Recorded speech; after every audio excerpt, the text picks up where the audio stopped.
URA, meski ditekan Barat dan Amerika Serikat, Putin tetap akan hadir di KTT G20 di Indonesia.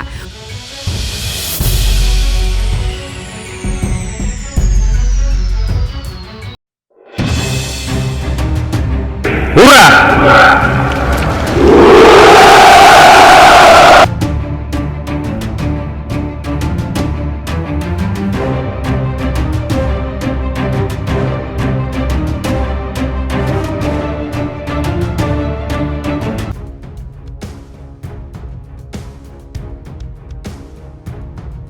Duta Besar Rusia untuk Indonesia, Lyudmila Vorobyeva, mengatakan Presiden Rusia Vladimir Putin bersedia untuk menghadiri KTT G20 di Indonesia pada akhir 2022 mendatang jika tidak ada halangan.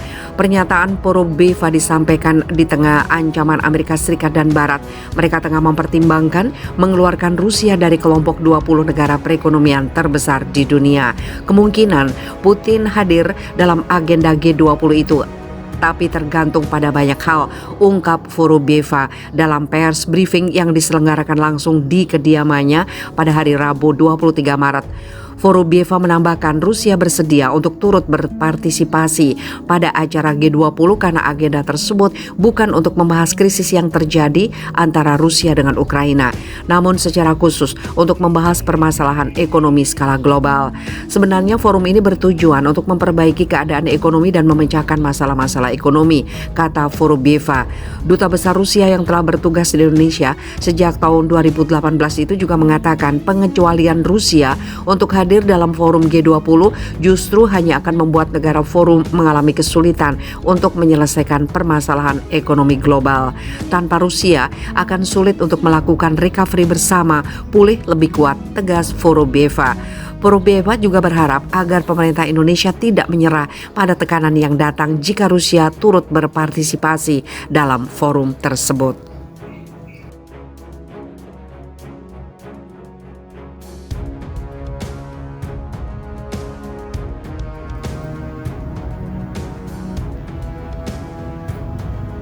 Terletak di Mariupol, pabrik baja terbesar Eropa diklaim hancur Rusia gempur Ukraina.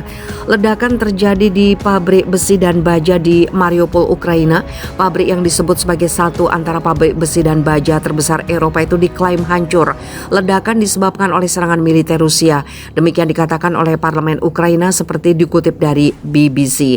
Direktur Jenderal Azovstal mengatakan di Telegram bahwa pabrik itu terkena gempuran serangan Rusia, tetapi ia tidak merinci tingkat kerusakannya. Dia mengatakan pekerja pabrik telah mengamankan diri sejak perang dimulai sehingga tidak menimbulkan korban bagi penduduk. Adapun ditulis pabrik baja itu telah menjadi aset utama di Mariupol di Laut Azov yang telah diperjuangkan Moskow selama 2 pekan.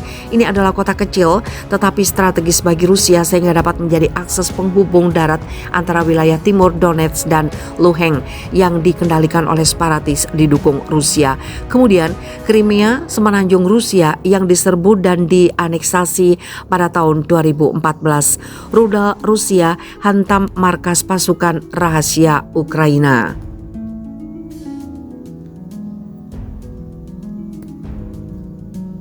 Rudal Rusia menghantam pusat pelatihan atau markas pasukan operasi rahasia militer Ukraina pada Minggu 20 Maret. Menurut pernyataan resmi Kementerian Pertahanan Rusia, rudal presisi tinggi digunakan untuk menyerang markas yang berada di Ovratsk, wilayah Zhytomyr, Ukraina Utara. Juru bicara Kementerian Pertahanan Rusia, Igor Konashenkov, menyebut tempat tersebut merupakan markas bagi para tentara bayaran asing melakukan latihan. Rudal yang diluncurkan dari udara berpresisi tinggi menghantam pusat pelatihan untuk pasukan operasi rahasia militer Ukraina. Tempat tentara bayaran asing bermarkas dekat pemukim Ovratsk di wilayah Zhytomyr, kata Igor Konashenkov pada hari Minggu dikutip dari Sputnik News. Konashenkov menambahkan lebih dari 100 tentara dan tentara bayaran telah tewas. Pada saat yang sama, Konashenkov mencatat bahwa militer Rusia juga menghancurkan sejumlah objek besar militer lainnya.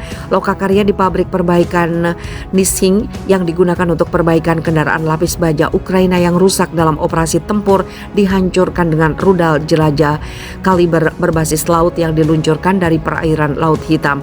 Ia juga menambahkan bahwa rudal hipersonik Kinzhal diluncurkan dari wilayah udara atas. Crimea juga telah menghancurkan pangkalan besar Ukraina untuk menyimpan bahan bakar dan pelumas di wilayah Mykolaiv. Menurutnya, hal itu adalah serangan besar kedua oleh militer Rusia yang menargetkan tentara bayaran asing di Ukraina sejak seminggu lalu. Sebelumnya, 180 tentara bayaran asing tewas dalam serangan presisi terhadap pusat pelatihan Ukraina yang terletak di komplek militer Zhovorovsky dan dekat pemukiman Starisky. Sementara itu pasukan Rusia serta milisi DPR dan LPR terus maju di Donbas, memperkuat pengepungan di sekitar kaum radikal Ukraina yang tersisa di Mariupol dan mengambil kendali atas banyak pemukiman. Menurut Kementerian Pertahanan Rusia, sejak awal invasi pasukan Rusia telah menghancurkan sekitar 1.500 tank, lebih dari 1.200 kendaraan militer dan lebih dari 200 drone angkatan bersenjata Ukraina. Sebelumnya diberitakan militer Rusia mengatakan telah menggunakan rudal hipersonik Kinzhal guna menghancurkan gudang senjata bawah tanah di dekat kota Ivano-Frankivsk di Ukraina Barat. Lokasi gudang bawah tanah itu terletak sekitar 50 km dari perbatasan Ukraina-Romania. Serangan digelar Jumat 18 Maret. Pernyataan disampaikan juru bicara Kementerian Pertahanan Rusia, Igor Konasenkov, dikutip portal berita Rusia Today dan Aljazeera.com. Ia menambahkan, gudang besar di bawah tanah itu berisi persediaan rudal dan amunisi udara pasukan Ukraina, terletak di sebuah desa bernama Delyatin. Kinzhal yang berarti belati dalam bahasa Inggris digunakan militer Rusia untuk pertama kalinya sejak dimulainya konflik Ukraina pada 24 Februari. Peluru kendali disebutkan mampu menembus pertahanan udara musuh dalam kecepatan hipersonik maksimal 10 Mach atau 10 kali kecepatan suara. Rudal Kinzhal dibawa pesawat pencegat supersonik MiG-31K yang disebut NATO sebagai Foghorn.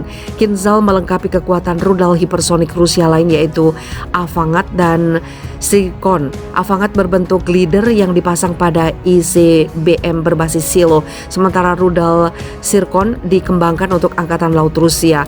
Moskow mengirim pasukannya ke Ukraina bulan lalu menyusul kebuntuan 7 tahun atas kegagalan Kiev untuk menerapkan ketentuan perjanjian Minsk. Rusia mengakui kehadiran negara Republik Donbas yaitu Donetsk dan Luhansk yang memisahkan diri dari Ukraina.